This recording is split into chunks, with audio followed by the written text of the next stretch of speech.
হরে কৃষ্ণ। এখন আমরা প্রবেশ করব শ্রীকৃষ্ণের দৈনন্দিন জীবন লীলা। প্রতিদিন কৃষ্ণের কিভাবে কাটে, কখন ঘুমায়, কখন জাগে, কি করে সারাদিনে, এখন আমরা দেখব। এতক্ষণ দেখলাম নারদমুনি কি দেখলো, কৃষ্ণ কোন প্রাসাদে কি করছে। এখন আমরা দেখব কৃষ্ণের দৈনন্দিন জীবন আর আমাদের দৈনন্দিন জীবন। তবে না বুঝতে পারবো কৃষ্ণের দৈনন্দিন জীবনের সাথে আমাদের দৈনন্দিন জীবন যেই মেলাবো, অমনি তো আয়না আমার সামনে এসে হাজির। হ্যাঁ, আমার মুখের সামনে যদি আমি আয়না রাখি তাহলে বুঝতে পারবো কোথায় ব্রণ হয়েছে, কোথায় কি হয়েছে, কোথায় ডিসপুট। একইভাবে কৃষ্ণের জীবন চরিত, কৃষ্ণ বলল কি আমি নির্ভুলভাবে ধর্ম মেনে জীবন কাটাচ্ছি, তাহলে তার জীবন চরিত আর আমার জীবন চরিত দেখলেই বোঝা যাবে কৃষ্ণ কেমনভাবে জীবন কাটাচ্ছে আর আমরা কেমনভাবে জীবন কাটাচ্ছি।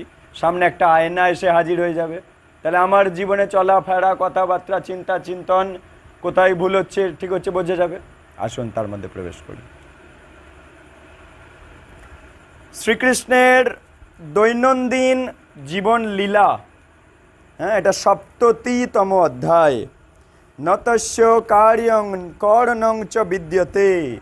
বলছে এই বৈদিক মন্ত্র থেকে আমরা শিক্ষা লাভ করি যে পরমেশ্বর ভগবানের কৃত্য কিছু নেই, অর্থাৎ ভগবানকে করতেই হবে এমন কোনো কথা নেই। হ্যাঁ, ভগবানের কোনো কিছু করবার না থাকলে আমরা কিভাবে তার ক্রিয়াকলাপের কথা বর্ণনা করব। পূর্বের অধ্যায় থেকে স্পষ্ট জানা যায় কৃষ্ণ যেভাবে কাজ করেন অন্য কেউ তা পারবে না। এই বাস্তব সত্য আমাদের স্পষ্টভাবে মনে রাখা উচিত। ভগবানের কার্যাবলী অনুসরণীয়, অনুসরণ করা উচিত, কিন্তু সেইগুলো আমাদের অনুকরণ করা উচিত নয়। অনুসরণ, হ্যাঁ, যে ভগবান এই এমনভাবে আমাদের জীবনটা চালাতে বলেছেন, কিন্তু অনুকরণ করা যাবে না, মানে কপি পেস্ট করা যাবে না। কৃষ্ণ ১৬,০০০, আমিও ১৬,০০০, তার কপি পেস্ট ওটা আবার হবে না। তাই অনুসরণ, অনুকরণ নয়। যেমন কৃষ্ণের আদর্শ গৃহস্থ জীবনযাত্রা অনুসরণীয়, কৃষ্ণের আদর্শ গৃহস্থ জীবনযাত্রা অনুসরণীয়, কিন্তু কেউ যদি অনেক অংশে প্রকাশিত হয়ে শ্রীকৃষ্ণকে অনুকরণ করতে চায় যে আমিও অনেকগুলো হব, হ্যাঁ, তা কখনো সম্ভব নয়। এই জন্য আমাদের স্মরণ রাখা উচিত যে মনুষ্য লীলা প্রকাশ করলেও কৃষ্ণ তার ভগবত্তাকে রক্ষা করেন। মনুষ্য লীলা করলেও কৃষ্ণ কিন্তু ভগবান। সাধারণ মানুষের মতো পত্নীদের সঙ্গে শ্রীকৃষ্ণের ব্যবহার আমরা অনুসরণ করতে পারি। তিনি তার পত্নীদের সাথে কেমন আচার আচরণ করতেন, কথাবার্তা বলতেন, সেগুলো আমরা অনুসরণ করতে পারি, কিন্তু ১৬,০০০-এরও বেশি পত্নীর সঙ্গে যুগপৎ তার আচরণ আমরা অনুকরণ করতে পারবো না।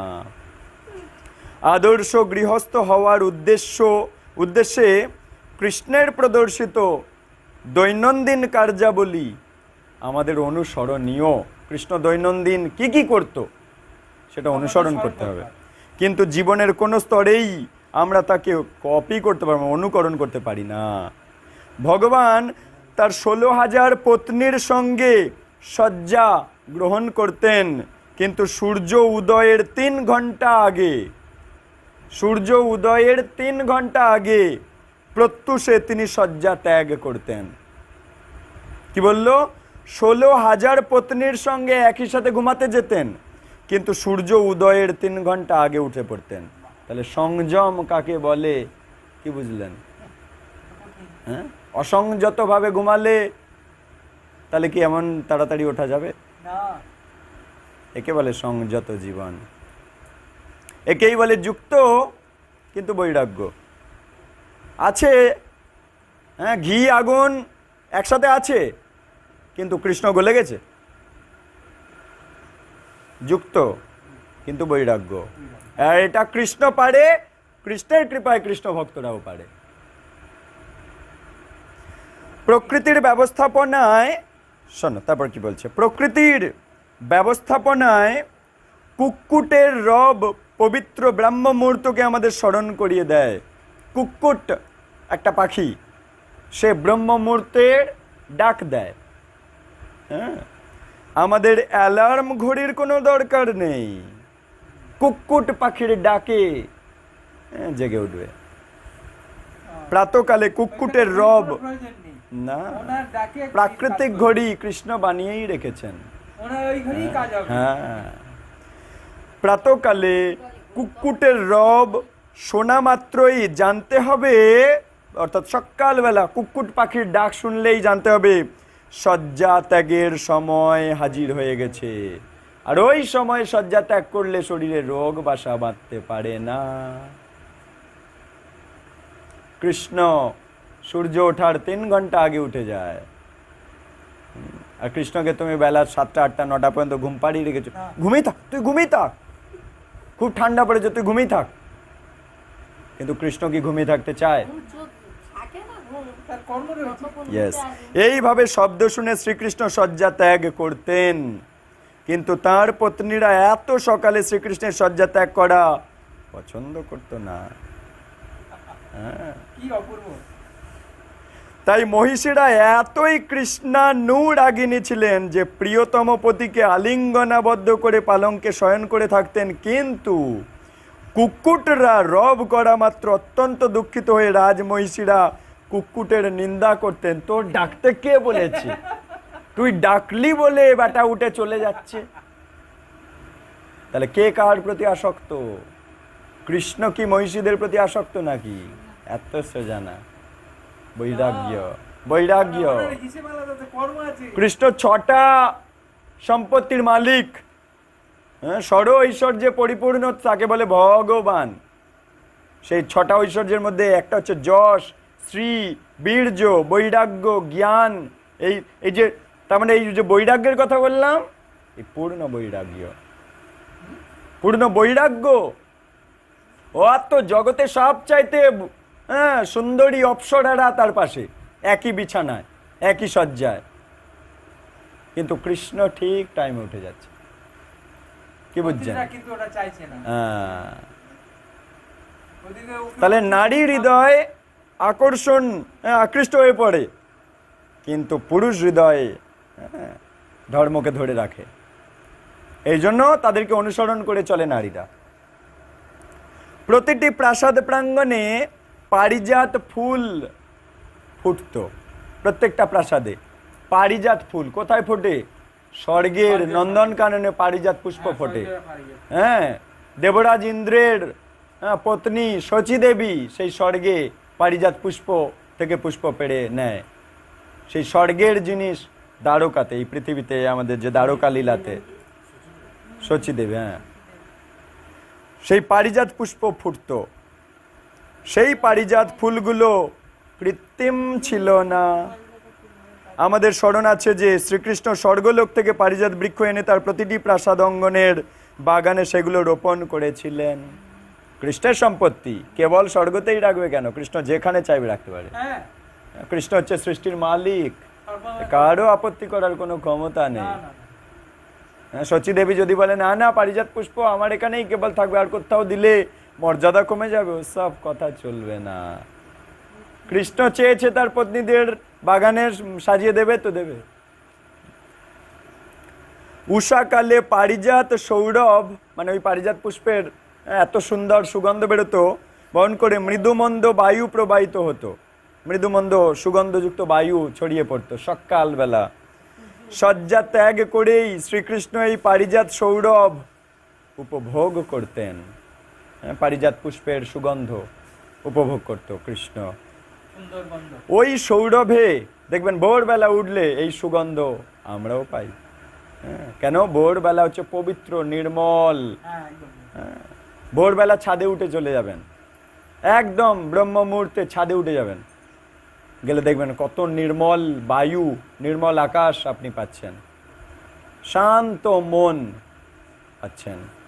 ভোরবেলাই হচ্ছে প্রাইম টাইম সারা দিনের ভক্তি যোগ অনুশীলন করবার প্রাইম টাইম। কি সব ছাদ আছে। শয্যা ত্যাগ করে কৃষ্ণ এই পারিজাত সৌরভ উপভোগ করতেন। ওই সৌরভে মৌমাছির গুঞ্জন, হ্যাঁ, মানে ফুলের সুগন্ধ তো পাচ্ছে, আবার মৌমাছির গুঞ্জন, পাখিদের সুমধুর কুজন ধ্বনি শোনা যেত। পাখিদের সুমধুর কুজন মানে পাখিদের ধ্বনি।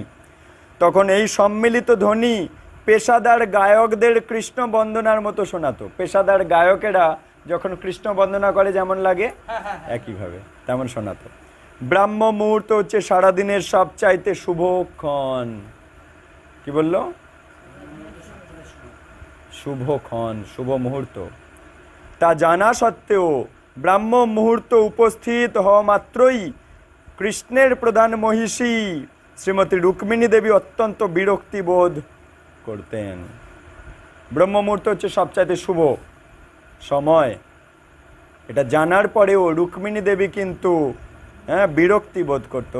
এই সময় ঘুম থেকে উঠতে হবে, আমার প্রভু এই সময় ঘুম থেকে উঠে চলে যাচ্ছে আমাকে ছেড়ে, আলিঙ্গনাবদ্ধ করে থাকতে পারলাম না।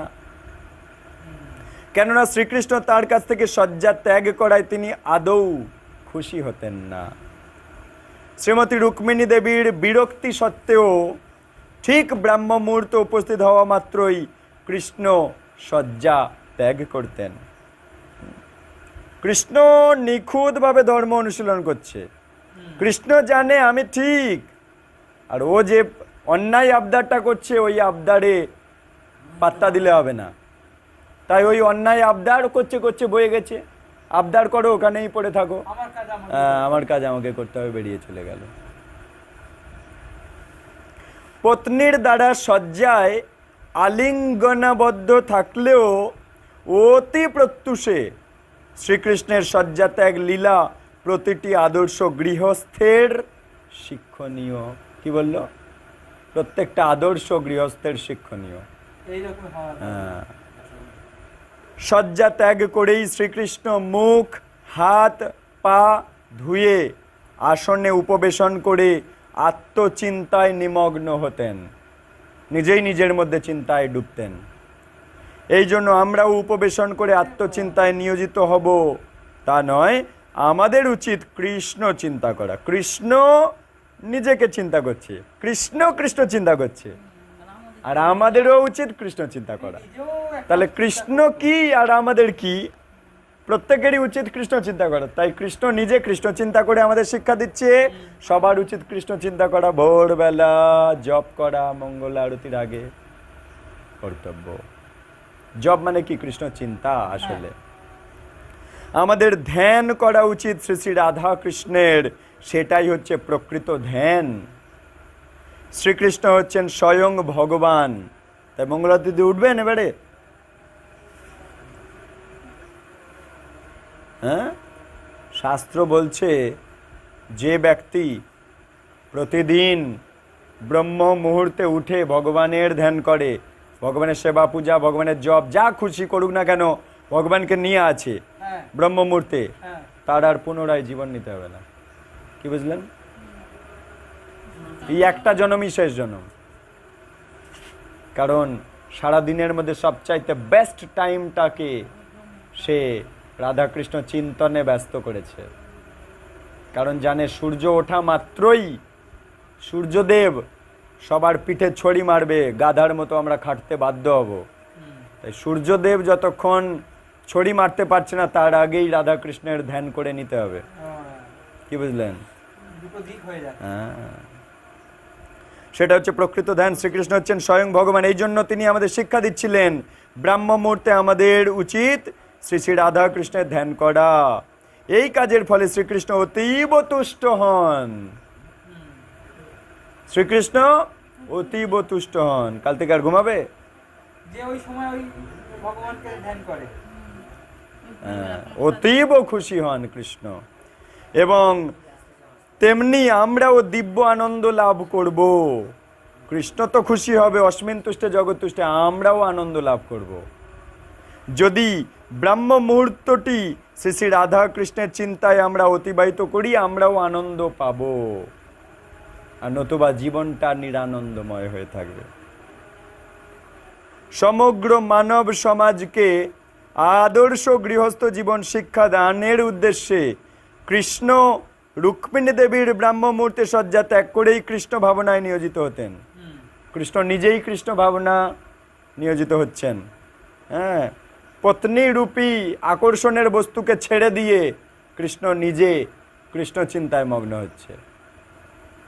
শ্রী শ্রী রাধাকৃষ্ণের নিত্য শ্রী বিগ্রহের ধ্যান করা, হরে কৃষ্ণ মহামন্ত্র কীর্তন করার মধ্যে কোনো তফাৎ নেই।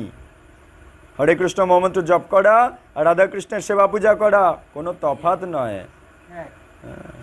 এমনকি এই যে হরে কৃষ্ণ জপ করা হচ্ছে, সেই গোলক বৃন্দাবনের কুঞ্জ সেবা, অর্থাৎ গোপীরা যে কুঞ্জ বানিয়ে রাখতো কৃষ্ণকে সেবা দেবে বলে, সেই কুঞ্জ সেবা, সেই কুঞ্জ সেবা হচ্ছে জপ।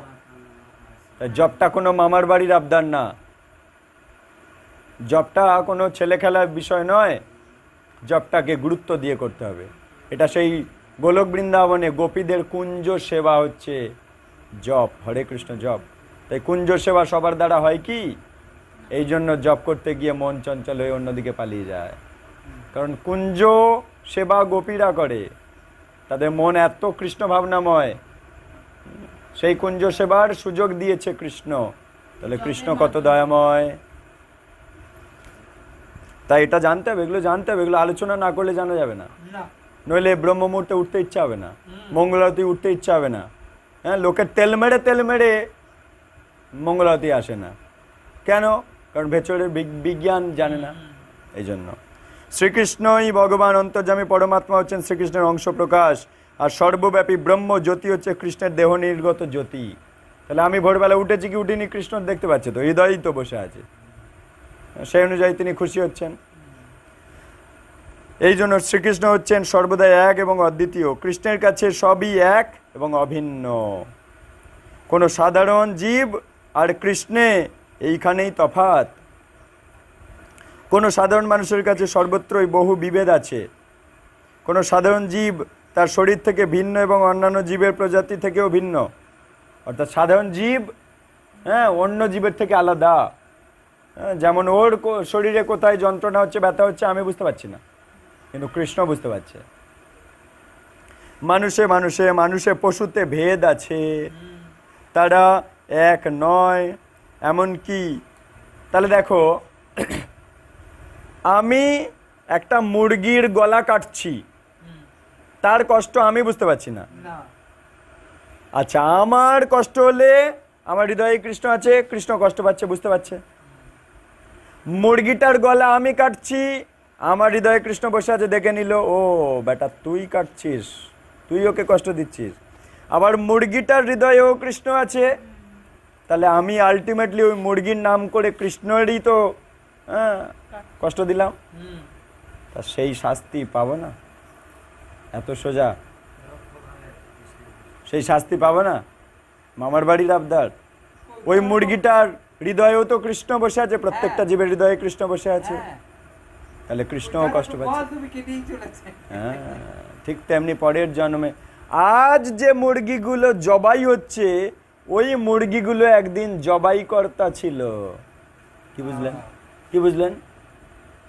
আজ যে মুরগিগুলো জবাই হচ্ছে, গরম জলে ফুটছে, মেশিনে পাক হচ্ছে, গরম কড়ায় যারা ফুটছে, রসনা তৃপ্তি হচ্ছে, রসমালাই হচ্ছে যে মুরগিগুলো, ওই মুরগিগুলো বেটা একদিন জবাই ছিল, জবাই কর্তা ছিল। ইয়েস, তারা আজ জবাই হচ্ছে, খুন্তিতে পাক হচ্ছে, কষা করে লোক মেরে দিচ্ছে। কেন? ওই সব জবাই হয়েছে। জবাই করলে জবাই হবে। তাই মানুষে পশুতে ভেদ আছে, তারা এক নয়। এমনকি নিজের দেহেও নানা রকম অঙ্গ প্রত্যঙ্গ আছে। আমাদের হাত আছে, আমাদের পা আছে, কিন্তু আমাদের হাতগুলো থেকে পাগুলো আলাদা। হাতটি পায়ের মতো কার্য করতে পারে না, পা হাতের মতো কাজ করতে পারে না, চোখগুলো কানের মতো শুনতে পারে না, আবার কান চোখের মতো দেখতে পারে না। এই পার্থক্যগুলোকে ব্যবহারিক পরিভাষায় বলে স্বজাতীয় বিজাতীয়। খুব গুরুত্বপূর্ণ পাঠ, কোথায় পাবে এই জিনিস? একদম। আমাদের দেহের একটা অঙ্গ অন্য একটা অঙ্গের কার্য সম্পাদনের সম্পূর্ণরূপে অক্ষম। যে অঙ্গ সেই অঙ্গর সেই কাজ হয়, অন্য কাজ হয় না।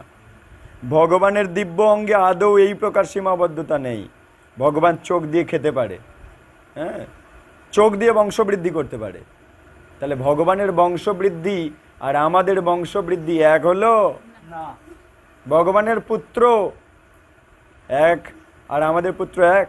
ভগবান কিভাবে পুত্র দান করেছে আর আমাদের পুত্র দান কি এক? আমাদের নোংরামি। ভগবান তার দেহ, দিব্য দেহ অভিন্ন, তাদের মধ্যে কোনো ভেদ নেই। ভগবান সম্পূর্ণ চিন্ময়, এই জন্যই তার অপ্রাকৃত দেহ আর তার আত্মার কোনো জড়জাগতিক ভেদ নেই। আমাদের দেহ আর আত্মায় তফাৎ আছে, কিন্তু ভগবানের দেহ আর আত্মায় কোনো তফাৎ নেই। এই শুনছ, ভগবানের আত্মা আর ভগবানের দেহতে কোনো তফাৎ নেই। আমাদের আত্মা আর দেহ আলাদা। যখন মরি তখন কি হয়? আমার দেহটা মরি হয়ে চিতায় ওঠে আর আত্মা চলে যায়। তাহলে আত্মা আর দেহের মধ্যে তফাৎ আছে, হ্যাঁ। কিন্তু কৃষ্ণের আত্মা আর কৃষ্ণের দেহের মধ্যে তফাৎ নেই, সেই জন্য কৃষ্ণের মৃত্যু নেই। কি বুঝলেন? তাই তার লক্ষ লক্ষ অবতার অংশ প্রকাশ থাকা সত্ত্বেও ভগবান সেগুলো থেকে ভিন্ন নয়। বলদেব হচ্ছেন কৃষ্ণের প্রথম প্রকাশ। বলরাম, বলদেবের প্রকাশ শঙ্কর্ষণ, বাসুদেব, প্রদ্যুম্ন, অনিরুদ্ধ। নাম শুনেছিলে? শঙ্কর্ষণ, বাসুদেব, প্রদ্যুম্ন, অনিরুদ্ধ চতুর্ভুহ। চারি বেদকে ডিফাইন করে, ধর্ম অর্থ কাম মোক্ষকে ডিফাইন করে। গোলক চার্টে পড়ানো করিয়েছিলাম। এই রকম ভগবান শ্রীকৃষ্ণের অসংখ্য অংশ প্রকাশ আছে, কিন্তু তারা সকলেই এক এবং অভিন্ন। কৃষ্ণের বহু অবতার আছে, যেমন নৃসিংহ অবতার, বড় অবতার, মৎস্য অবতার, কুর্ম অবতার। মনুষ্য আকার দ্বিভুজ মূল কৃষ্ণের সঙ্গে এই সব বিশাল রূপের কোনো পার্থক্য নেই। তারা সবই এক এবং অভিন্ন, অর্থাৎ ওই অবতারগুলোও ওদের আত্মার দেহ একই, কিন্তু একটা কুর্ম মানে কচ্ছপ, কচ্ছপ এই সাধারণ যে কচ্ছপ, এর দেহ আর আত্মার তফাৎ আছে, কিন্তু কুর্ম অবতারে যে কুর্ম ওটা ভগবান নিজে। তাই ওই কুর্ম দেহ আর কুর্ম আত্মার মধ্যে কোনো তফাৎ নেই। ঠিক তেমনি তার দিব্য বিভিন্ন অঙ্গের কাজের মধ্যে কোনো পার্থক্য নেই। তার এক অঙ্গ অন্য যে কোনো অঙ্গের কাজ করে। যেমন শোনো, তার হাত পায়ের মতো কাজ করতে পারে, তার লোচন কানের মতো কাজ করতে পারে, তার নাক দেহের একটা অংশের মতো কাজ করতে পারে। কৃষ্ণের ঘ্রাণ গ্রহণ, ভোজন, শ্রবণের মধ্যে কোনো পার্থক্য নেই। তাহলে এই যে পাঠটা হচ্ছে, মাতাজি এসে বললো আর সব লোক কই? আমি বল কেন? সাক্ষাৎ গোপীনাথ বসে আছে, হচ্ছে না? কৃষ্ণের কান সব দিকে খোলা। তাহলে আমরা কৃষ্ণকে শোনানোর জন্যই তো আলোচনায় বসেছি। আর কেউ থাকুক না থাকুক কি এসে যায়? যাকে শোনানো আমাদের উদ্দেশ্য, যার সেবক আমরা, তাকে শোনানোই তো উদ্দেশ্য। তাহলে তাকে খুশি করলেই তো জগৎ খুশি হয়ে যাবে। তার কেউ থাকলো না থাকলো আমাদের কি এসে যায়? কিন্তু কৃষ্ণ কথা আলোচনা হলে হ্যাঁ, সে বিচার আমরা করতে পারি। কিন্তু বিশেষ বিশেষ উদ্দেশ্য সাধনে জীবের বিশেষ বিশেষ অঙ্গ রয়েছে। হ্যাঁ, হাত দিয়ে হাতের কাজ হয়, চোখ দিয়ে চোখের কাজ হয়, কিন্তু কৃষ্ণের সব অঙ্গ দিয়ে সব হয়, এটা জানতে হবে। এই জন্য ভগবানের সাথে জীবের এই তফাৎ। কৃষ্ণের অঙ্গের সেই রকম সীমাবদ্ধতা নেই। ব্রহ্মসংহিতায় বলছে অজ্ঞানী যস্য সকলেন্দ্রিয় জাতি, সকলেন্দ্রিয় বৃত্তি। ব্রহ্মাজি বলছে কৃষ্ণ তার দিব্যদেহের যে কোনো অঙ্গ দ্বারা যে কোনো অঙ্গের কাজ করতে পারে। এইভাবে কৃষ্ণ তার দিব্যদেহ বিশ্লেষণ করে এই সিদ্ধান্তে আসা যায় যে কৃষ্ণ পূর্ণ। তাই যখন তিনি ধ্যান করেন তখন কৃষ্ণ স্বয়ং নিজের চিন্তায় মগ্ন থাকেন। কৃষ্ণ যখন ধ্যান করে কার চিন্তা করে? ব্রহ্মা যখন ধ্যান করে কার চিন্তা করে? কৃষ্ণ চিন্তা করে। মহাদেব যখন ধ্যান করে কার চিন্তা করে? কৃষ্ণ চিন্তা। আমরা যখন ধ্যান করি কার চিন্তা করব? নাকি দেওয়ালে একটা ফুটকি মেরে চিন্তা করব? ওইসব নাটকবাজি আমরা করি না, শাস্ত্র নির্দিষ্ট নয় ওটা। শোনো, সো অহম চিন্তায় নিযুক্ত সাধারণ মানুষের আত্মচিন্তা হচ্ছে শুধু এর অনুকরণ। কৃষ্ণ নিজের চিন্তায় নিমগ্ন হতে পারেন, কেননা তিনি হচ্ছেন সম্যক পূর্ণ।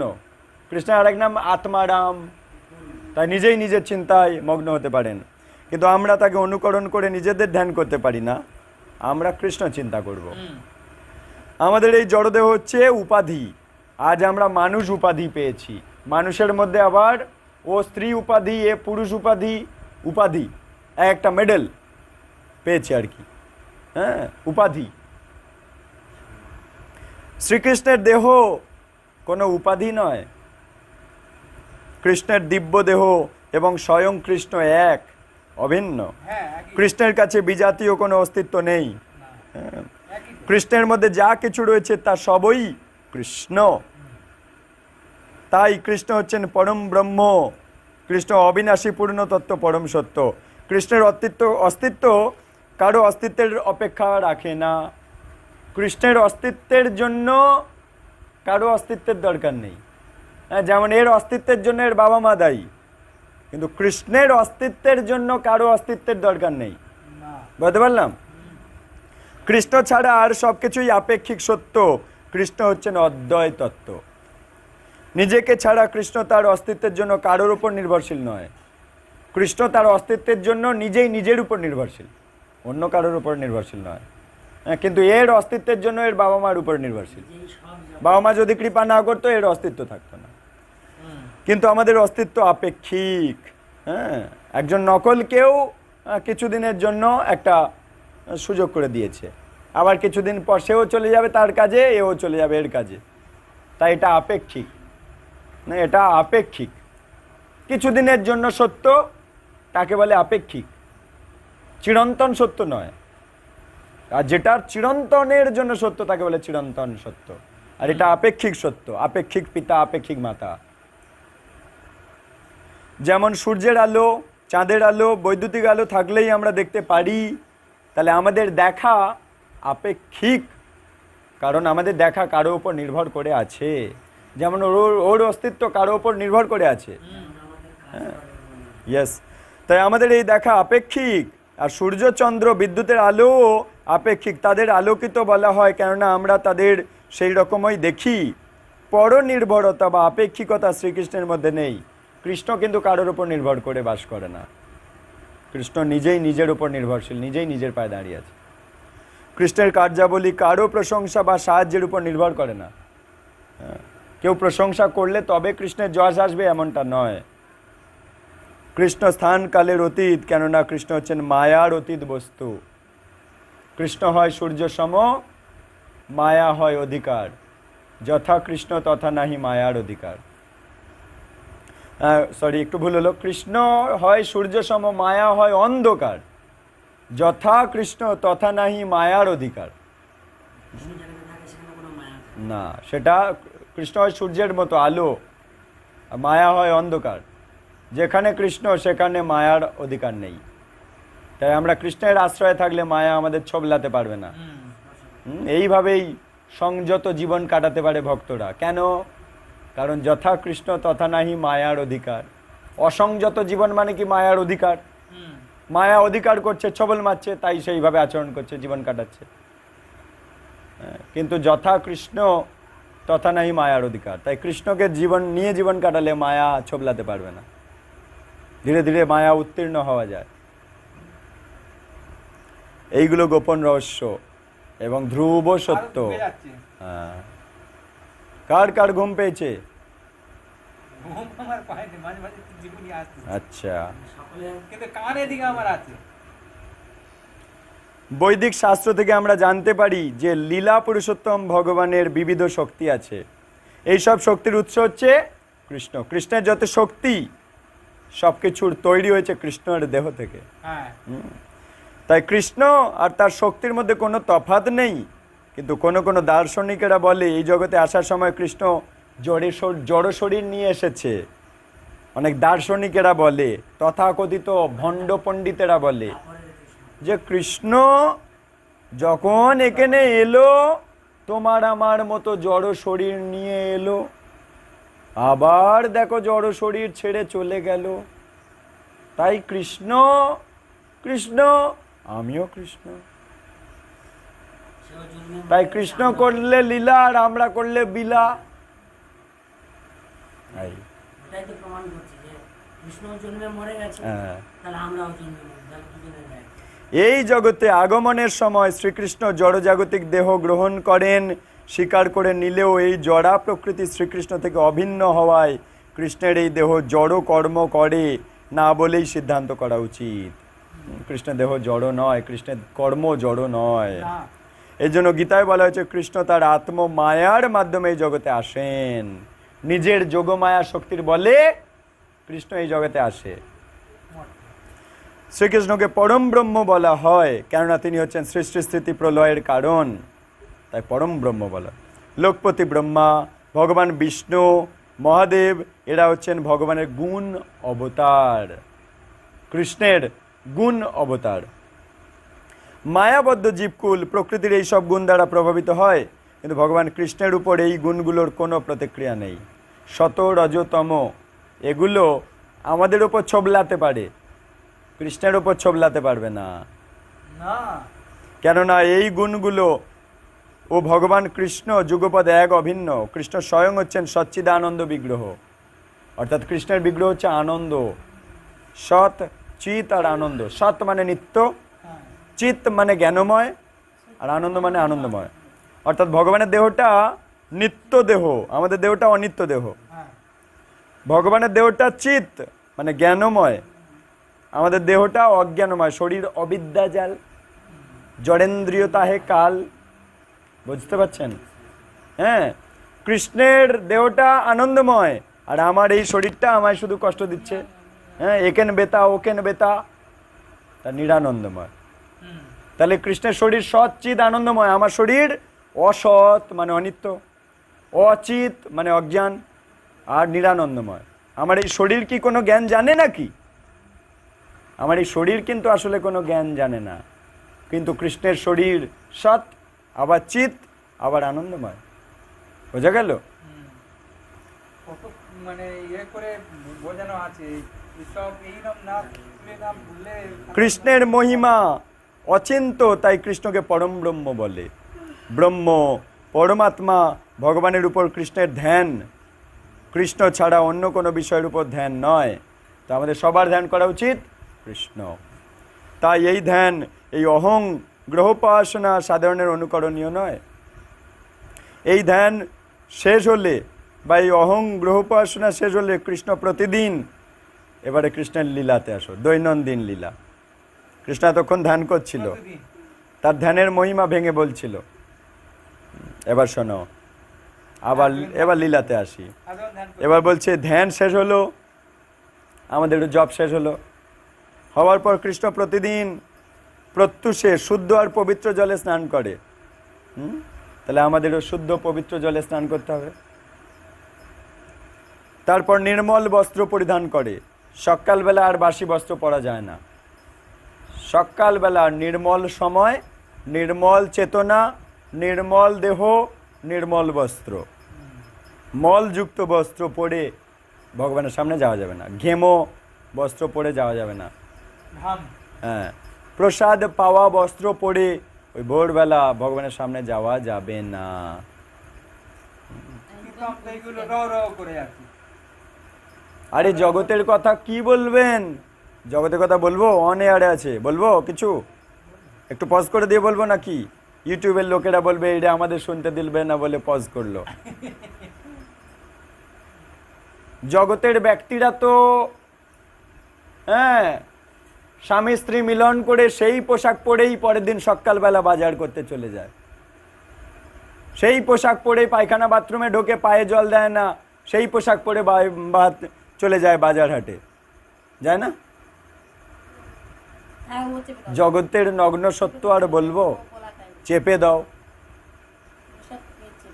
শোনো তারপর, তাই নির্মল বস্ত্র, সাধুর কাজ সত্য কথা তুলে ধরা। কারণ সাধু খলনায়ক নয় বা সাধু মহানায়ক নয় যে সবাইকে মনোরঞ্জন করার জন্য হ্যাঁ আজে বাজে কথা, মন গড়া কথা বলে মনোরঞ্জন করবে। সাধু কাঠের পুতুল নয়। না, হ্যাঁ, সাধু মনোরঞ্জন করার জন্য বলে না, কল্যাণের জন্য বলে। তাই যেটা সত্য সেটা তুলে ধরতেই হবে, তবে না হৃদয়ে বসবে। ফাঁকিবাজি দিয়ে দিয়ে বলে গেলে কি হৃদয়ে বসবে নাকি? ওই সমস্ত খারাপ কর্ম করে যাবে। তার ব্যাখ্যাতেই তিনি হয়ে গেল। এমনকি জড়জাগতিক ব্যক্তিরা প্রস্রাব করে তাদের উপস্থ অঙ্গ ধোয় না, সেই প্রস্রাবের ফোঁটা পোশাকে পড়ে, সেই নিয়েই সারাদিন চলে। কিন্তু ভক্তরা এমন করে না। ভক্তদের জীবনের প্রত্যেকটা জিনিস আলাদা। তাদের মূত্র ত্যাগ থেকে শুরু করে তাদের মল ত্যাগ থেকে শুরু করে সব আলাদা, কারণ তারা নিজেকে পবিত্র রাখার জন্য এটা করেন। করতেও হবে। ইয়েস, তাই নির্মল বস্ত্র পরিধান করে সুষ্ঠু বেশভূষা ধারণ করে, সুষ্ঠু বেশভূষা, হ্যাঁ, ওই ফাটা জিন্স কৃষ্ণ পরে ঘুরছে, চোঙা পরে ঘুরছে, ব্যাপারটা এরকম নয়। এগুলোকে বলে চোঙা, এগুলো চোঙের মতো, তাই এগুলোকে বলে চোঙা। চলবে না এগুলো, এসব চলে না। হ্যাঁ, কোনো মহালয়ায় দেখেছেন দেবতারা এই চোঙা পরে যুদ্ধ করছে? না না না। অসুরেরাও তো এই চোঙা পরে যুদ্ধ করে না, সব ধুতি পরে, কালো ধুতি, হলুদ ধুতি, হ্যাঁ, বিভিন্ন ধুতি পরে যুদ্ধ করছে। এমন মহাভারতে কোথাও দেখেছেন, রামায়ণে কোথাও দেখেছেন যে চোঙা পরে লোকজন ঘুরে বেড়াচ্ছে? দেখেছেন? কিন্তু আজকালকার ছিটিয়ালগুলো, সিরিয়ালগুলো সব চোঙা পরে লোক ঘুরছে, অজ্ঞান। হ্যাঁ, এইসব আর ঢুকলে তবে তো চেতনা আসবে। আর কি হচ্ছে? চুলকানি রে ভাই, চুলকানি চালু হয়ে যাচ্ছে চোঙা পড়ার জন্য। এই গরম দেশে চোঙা চলে না, তাই চুলকানি। কিন্তু ধুতি নির্মল, হ্যাঁ, খাওয়ার ফেলবে। তাহলে কোনো চুলকানি ভাই, চুলকানি নেই। না, না। এ ওখানেও হয়, ওখানেও হয়, হবে না কেন? কারণ এগুলো শিক্ষা, ভারতের সংস্কৃতি। ধুতি একদম ভারতীয় সংস্কৃতি, এই ভারতীয় সংস্কৃতি সনাতন শিক্ষা। ব্রহ্মা কি চোঙা পড়ে আছে? ব্রহ্মা কি পড়ে আছে দেখো তো, এই দেখো তো, কৃষ্ণ কি পড়ে আছে? ধুতি। ব্রহ্মা কি পড়ে আছে? ধুতি। নারদমণি কি পড়ে আছে? ধুতি। সমস্ত আচার্যরা কি পড়ে আছে? ধুতি। চোঙা কি চলবে? চোঙাগুলো পুড়িয়ে দাও, সব চোঙাগুলো পুড়িয়ে দাও, দিয়ে শুদ্ধ ধুতি। কত বেনিফিট! রোগা ব্যক্তিও পড়তে পারবে, মোটাও ব্যক্তিও পড়তে পারবে। কোনো চুলকনি থাকবে না। শোনো, হ্যাঁ, বাড়িতে অতিথি এসে গেল, সেও পড়তে পারবে, রোগা অতিথি, মোটা অতিথি, সবার জন্য একই বস্ত্র। কোনো ফিটিং এর দরকার নেই, ফিটিং চার্জ লাগবে না। লাগবে ফিটিং চার্জ? যে কেউ পড়তে পারবে। হ্যাঁ, আপনার এইটা, আপনি এখন যা আছেন এর চেয়ে এখন মোটা হয়ে গেলেন, দে পুড়িয়ে দে, ও আর হবে? তাই চোঙা বুদ্ধিমান না এটা বুদ্ধিমান? তার ভারতীয়রা বুদ্ধিমান না বিদেশিরা বুদ্ধিমান? এই জন্যই বিদেশিরা যখনই বুঝলো ইরি ভাই ভারতীয়রা এত বুদ্ধিমান, শেষ পর্যন্ত চোঙা টোঙা আর কাটে তুলে দিয়ে এখন ধুতি পড়ছে। কি বুঝলেন? কি পালিয়ে এসছে বলে? পালিয়েটা আসাটাই তো বুদ্ধিমত্তা, পালিয়ে আসাটাই তো বুদ্ধিমত্তা। সেই নরক ছেড়ে এখানটায় ধামে আসছে কেন? বুদ্ধিমান হয়ে গেছে যে ভারতবাসীরা এত বুদ্ধিমান। সেই জন্য ভারতবাসীদের সঙ্গ করে যদি আমরা বুদ্ধিমান হতে পারি, চল চল আমেরিকা ছেড়ে শ্রীধাম মায়াপুর চল। প্রভু, হ্যাঁ, বলেন। জিজ্ঞেস করি, বিদেশিরা যারা ভারতবর্ষে এসে ঠাকুরকে ইয়ে করতে যায়, হ্যাঁ। বিদেশে তো ঠাকুরের জন্ম আছে কি? না, সব ভারতবর্ষের মাটিতে। ভারতবর্ষের মাটিতে তো কোথায় জন্ম? ওই জন্য ওরা হ্যাঁ। এসে প্লেনেতে নেমে শ্রীধামে, হ্যাঁ, মাটিতে- প্রণাম করে। ইয়েস, পবিত্র ভূমি, পুণ্য ভূমি এই ভারত ভূমি। এই জন্য ভারতের দিকে সমস্ত দেশ লোক। হ্যাঁ, এইটাই তো। ভারত হচ্ছে পুরো শশাগড়া পৃথিবীর রাজধানী, ক্যাপিটাল সিটি, ক্যাপিটাল এটা কান্ট্রি ছিল। এই ভারতবর্ষ থেকেই সমস্ত পৃথিবী রাজ্য শাসন করত আগেকার রাজারা। শশাগড়া পৃথিবীর, হ্যাঁ, মোগল তো এই দুদিন আগেকার। হ্যাঁ, যত এই যে যুধিষ্ঠির থেকে শুরু করে, পরীক্ষিত মহারাজ থেকে শুরু করে, হ্যাঁ, শ্রীমদ্ ভাগবতমে সমস্ত বর্ণনা আছে। এগুলো বেশি দূর না, প্রথম স্কন্ধেই এই বর্ণনাগুলো পাবেন।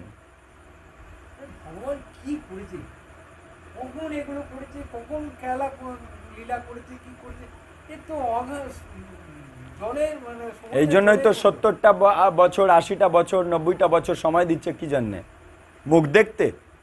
কৃষ্ণ 80 বছর একটা কারুর যদি আয়ু 80 বছর দেয়, কি মুখ দেখতে দিয়েছে? এইগুলো জানবার জন্য 80টা বছর দিয়েছে, ইয়ার কি নাকি? 80টা বছর দিয়েছে, 90টা বছর, 100টা বছর দিয়েছে, 60 বছর, 70 বছর দিয়েছে মুখ দেখতে। কৃষ্ণ ভজিবার তরে সংসারে আইনু। তো সংসারে এসেছো, তোমার 80 বছর দিয়েছে কৃষ্ণ মুখ দেখতে না, ওই 80 বছরে তুমি জানার চেষ্টা করলে অনেক জানতে পারবে। হ্যাঁ, মাতৃজঠর থেকেই তুমি জানা চালু করো না। কে না করেছে তোমার? আমরা তো কথা দিয়েছিলাম হ্যাঁ আমরা করব, হ্যাঁ, কিন্তু করছি না। নাটকবাজি করছি, এখানে অভিনয় করছি, ভণ্ডামি করছি, কৃষ্ণ ভক্তি করছি না, তবে কি করে? প্রভুর হিসেব ঠিক আছে। হ্যাঁ, নানা ধর্ম অনুষ্ঠানের মধ্যে কৃষ্ণ, শোনো এবারে, নানা ধর্ম অনুষ্ঠানের মধ্যে কৃষ্ণ প্রতিদিন প্রথমে যজ্ঞে ঘৃতে আহুতি দেন এবং নিঃশব্দে গায়ত্রী মন্ত্র জপ করেন। গায়ত্রী মন্ত্র জোরে জোরে করতে নেই, হরে কৃষ্ণ মন্ত্র জোরে জোরে করা যায়, গায়ত্রী মন্ত্র মন দিয়ে মনে মনে করতে। ভগবান কৃষ্ণ আদর্শ গৃহস্থ জীবনের সকল ধর্মীয় অনুষ্ঠান অবিচল নিষ্ঠার সঙ্গে পালন করত। যত ধর্মীয় অনুষ্ঠান অবিচল নিষ্ঠা, নিষ্ঠা টলে যেত না কৃষ্ণের, যে আজ ভোরে উঠবো না, থাক গিয়ে হই গিয়ে, হ্যাঁ, ওরম করতো না। আজ একটু বেশি বৃষ্টি হচ্ছে বলে আজ ভোরে উঠবো না, নিষ্ঠার সাথে কৃষ্ণ পালন করত। হ্যাঁ, সূর্য উদয় হলে ভগবান শ্রীকৃষ্ণ সূর্যদেবের উদ্দেশ্যে স্তব করতেন। সূর্যদেবকে প্রণাম করলে আমাদের শরীর নিরোগ থাকে। সূর্যদেবকে প্রতিদিন সকালবেলা প্রণাম জানালে আমাদের শরীরে আয়ু, বল সব কিছু সুন্দর থাকে, শরীর সবল থাকে, শরীরে রোগ হয় না সূর্যদেবকে প্রণাম জানালে।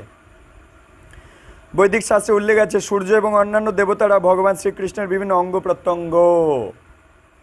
দেবতারা ভগবানের দেহের অঙ্গ।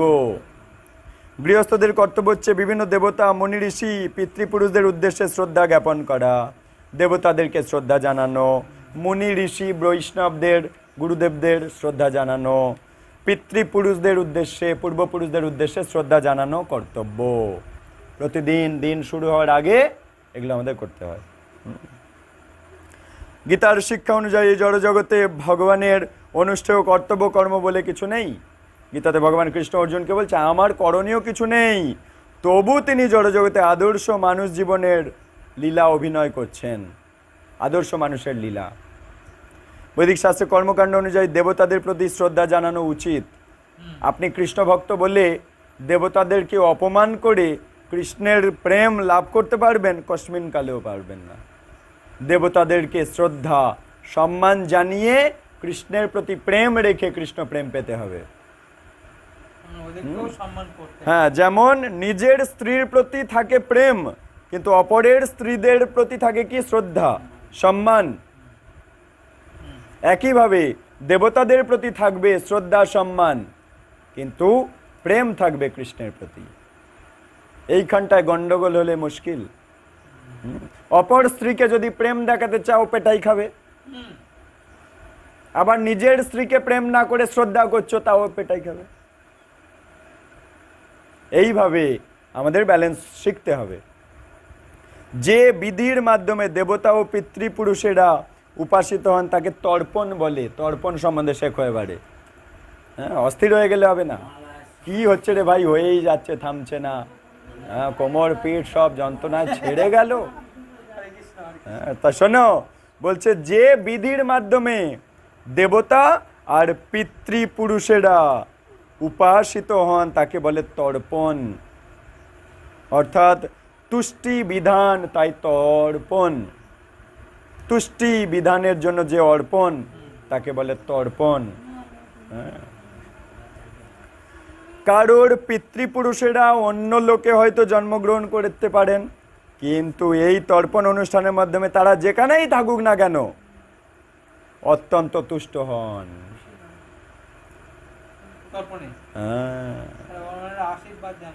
মনে করো আজ আমি যে জীবনে আছি, ভালো করে বুঝবেন, বিজ্ঞানটা বুঝুন। আজ আমি যে জীবনে আছি, আজ আমি একটা ছেলে, ছোট বাচ্চা ছেলে। এর আগের জন্মে কারো না কারো ঠাকুর দাদা ছিলাম, হ্যাঁ কি না? তাহলে এই শুনছো, আজ আমি বাচ্চা ছেলে, আগের জন্মে কারো না কারো তো ঠাকুর দাদা ছিলাম। অবশ্যই। তাহলে আমি ঠাকুর দাদা ছিলাম, আমি যখন গত হলাম, আমার বংশধরেরা তর্পণ করছে, আজও করছে পিতৃলয় মহালয়ার দিনে। ভালো করে বোঝো, আমি তো কারো না কারো ঠাকুর দাদা ছিলাম। তাহলে আমার পূর্বজন্মের বংশধরেরা আমার হয়ে তর্পণ করছে আমার ছবি দেখে। হ্যাঁ, সেই আত্মা আজ এখানটায় এই গ্রামে বাস করছে, তাদের তর্পণের তুষ্টি কিন্তু আজ আমিও পাচ্ছি। কি বুঝলেন? এই গোপন বিজ্ঞান কেউ বলবে না আপনাকে। না এরকম খোলা কেউ বলবে না তো। যাবে কি আমি এত জানি না, সোজা না। কিন্তু নিজের তর্পণে নিজেও ভাগ পেয়ে যাওয়া actually এসব। আপনার হয়ে কেউ না কেউ তো করছে। তর্পণ মানে কি? আমি অন্য কারোর উদ্দেশ্যে দিচ্ছি, আগে সেটা বোঝো। তর্পণ মানে কি? অন্য কারোর উদ্দেশ্যে অর্পণ করা। তখন মানেটা প্রথমে আগে জানতে হবে। পিতৃপুরুষদের তুষ্টি বিধানের উদ্দেশ্যে যে অর্পণ, তাকে বলে তর্পণ। তাহলে আমি কারো পিতৃপুরুষ, পূর্বপুরুষ ঠাকুরদাদা ছিলাম, সেই বংশধরেরা আজও মহালয়ার দিন তর্পণ করছে। হ্যাঁ, আমি যার বাবা ছিলাম সে তর্পণ করছে, যে আমি আমার বাবার হয়ে তর্পণ করি। তাহলে আমি তো ঠাকুরদাদা ছিলাম, আমি তো কারো না কারো বাবা ছিলাম, তা আমার ছেলে এখনো তর্পণ করছে, সেই তর্পণ আজও আমি পাচ্ছি। এবং আজ আমি ছেলে হয়ে কারো না কারোর জন্য তর্পণ করছি, সেটা সেও পাচ্ছে। এই হচ্ছে বংশধর, এই হচ্ছে পুত্র, এই হচ্ছে সন্তান সন্ততি বংশধরদের কর্তব্য। গৃহস্থের কর্তব্য হচ্ছে পরিবার পরিজনদের খুশি করা, আর এই তর্পণ অনুষ্ঠানের মাধ্যমে গৃহস্থ তার পিতৃপুরুষদেরও সুখী করতে পারে। অর্থাৎ আমার বাবা, মনে করুন আপনি আমার বাবা, তাহলে আপনাকে খুশি করার জন্য সবজি ফলমূল এনে দিলাম, বাবা তুমি এটা খাও। আপনি জীবিত অবস্থায় খুশি করছি। আবার আপনি গত হয়েছেন, আমি তর্পণ করছি আপনার জন্য। আপনি যেখানেই থাকুন না কেন, আপনি ওই তর্পণে ভক্তির শক্তির দ্বারা আমার সুকর্ম আপনাকে দান করছি। আমি পাচ্ছি। আপনি যেখানেই থাকুন না কেন অন্ন বস্ত্র বাসস্থান পেয়ে যাচ্ছেন। দিস ইজ কল্ড তর্পণ।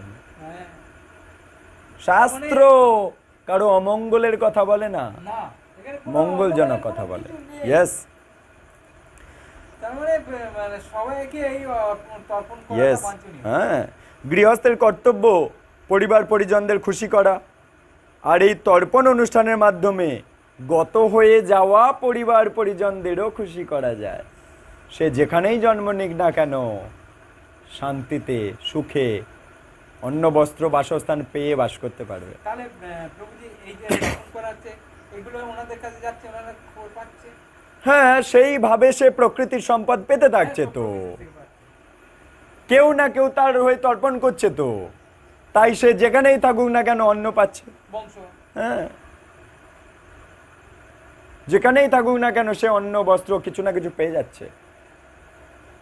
একজন আদর্শ ও যথার্থ গৃহস্থ রূপে ভগবান শ্রীকৃষ্ণ এই তর্পণ অনুষ্ঠানের মাধ্যমে পরিবারের বয়োজ্যেষ্ঠদের প্রতি শ্রদ্ধা জানিয়েছিলেন। প্রতিদিন সূর্য প্রণাম, তর্পণ এগুলো কৃষ্ণ করত। ব্রাহ্মণদের গোদান সম্বন্ধে এবারে যাচ্ছে কৃষ্ণ। নারদমুনি কোথাও গিয়ে দেখলো গোদান করছে ব্রাহ্মণদের। ভগবান শোনো, ভগবান গোদান করছে, নারদমুনি গিয়ে দেখলো, বলছে ব্রাহ্মণদের গোদান করা ছিল তার পরবর্তী কর্তব্য। কৃষ্ণ প্রতিদিন তাদের মধ্যে 13,084টি গাভী দান করতেন। কটা? 13,084টা গাভী দান করত রোজ কৃষ্ণ ব্রাহ্মণদের। গলায় মুক্তার মালা, রেশমে ঢাকা গা, স্বর্ণময় শিং, তাদের খুরগুলো রূপোর পাতে মোড়া, এরকম গাভী। হ্যাঁ, পোশাক আশাক নেই এমন গাভী নয়। কেমন? শোনো, গলায় মুক্তার মালা, রেশমে ঢাকা গা, স্বর্ণময় শিং, শিংগুলো সোনার, খুরগুলো রূপার পাত দেওয়া যাতে খুর ক্ষয়ে না যায়, বৎস বাছুর সমেত দুগ্ধবতী শান্ত এই গাভী সকল দানের সময় ব্রাহ্মণদের রেশমের পরিচ্ছদ, হরিণের চামড়া, প্রচুর তিল, শস্য দেওয়া হতো। কেন? এখন প্রশ্ন হচ্ছে, দাঁড়ান, প্রশ্ন হচ্ছে ব্রাহ্মণদের কেন দান করতে হয়? ব্রাহ্মণের কাজ কি? যজন, যাজন, পঠন, পাঠন, অর্থাৎ নিজে পড়াশোনা করবেন, অপরকে পড়াশোনা করাবেন। কৃষ্ণ শিক্ষা নিজে গ্রহণ করবে, অপরকে দান করবে, পঠন পাঠন। তাহলে সে নিজে শিক্ষা নেবে, অপরকে শিক্ষা দেবে। এই করতে গিয়েই তো 24 ঘন্টা কভার হয়ে যাবে। সে নিজে চাকরি করতে যাবে কখন? হবে না। ব্রাহ্মণ হচ্ছে সমাজের আচার্য, সমাজের শিক্ষক।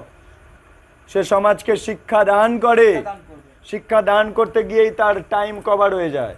শিক্ষা নেওয়া, শিক্ষা দেওয়া, টাইম কভার হয়ে যায়। প্রদান প্রদান। সেই জন্য ব্রাহ্মণ থেকে, মানে যে শিক্ষা দান করছে তার থেকে যে শিক্ষা নেবে, তার কর্তব্য শিক্ষকের যা লাগবে জুগিয়ে দেওয়া। তার অন্ন, বস্ত্র, বাসস্থানের চিন্তা শিক্ষকের নিজের থাকা উচিত নয়। কারণ সে শিক্ষক অপরের জন্য কাজ করছে, আর অপরেরা যারা শিক্ষা নিচ্ছে তাদের দায়িত্ব হচ্ছে শিক্ষকের যা লাগবে মিটিয়ে দেওয়া। শিক্ষকের কোথায় অন্ন, কোথায় বস্ত্র, কোথায় বাসস্থান, যা লাগবে মিটিয়ে দেওয়া। এইভাবে ব্রাহ্মণ, ক্ষত্রিয়, বৈশ্য, শূদ্র, এইভাবে সমাজে সুন্দর আদান প্রদান হতো। বুঝে গেল?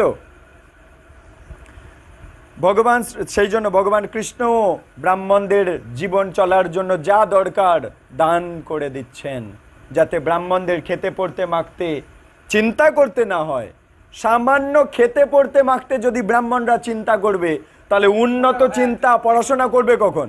দান করবে। হ্যাঁ, তাহলে তারা পড়াশোনা করবে কখন? অপরকে শেখাবে কখন? সেই জন্য ব্রাহ্মণ মানে সমাজে যার মাথা খুব উন্নত, পাওয়ারফুল। ব্রাহ্মণের মাথার দাম সবচাইতে বেশি, ক্ষত্রিয়ের পেশির দাম সবচাইতে বেশি। বুঝবেন ভালো করে, দান করবেন। আদান প্রদান করবেন। ব্রাহ্মণের মাথার দাম বেশি, ক্ষত্রিয়ের পেশির দাম বেশি। কি বুঝলেন? তাহলে ব্রাহ্মণের কিন্তু শরীরের বল ক্ষত্রিয়দের চেয়ে কম হলেও মাথা কিন্তু বুদ্ধিমান। তাই ব্রাহ্মণ সমাজের মাথা, সমাজকে মাথা দান করবেন, জ্ঞান বুদ্ধি দান করবেন। যেটা ঠিক, এটা ভুল, এটা এইভাবে চলতে হবে, এটা এইভাবে চলতে পারে না, এটা এখানে এইটা করা উচিত, বুদ্ধিমান মাথা থেকে করবে। আর ক্ষত্রিয়, তাহলে ব্রাহ্মণ, এই ক্ষত্রিয়রা, রাজারা তাদের রাজপ্রাসাদে ব্রাহ্মণকে নিয়োগ করে রাখতো। কেন? কারণ ক্ষত্রিয়দের মাথা কম, পেশি বেশি, কিন্তু ব্রাহ্মণদের মাথা বেশি, পেশি কম।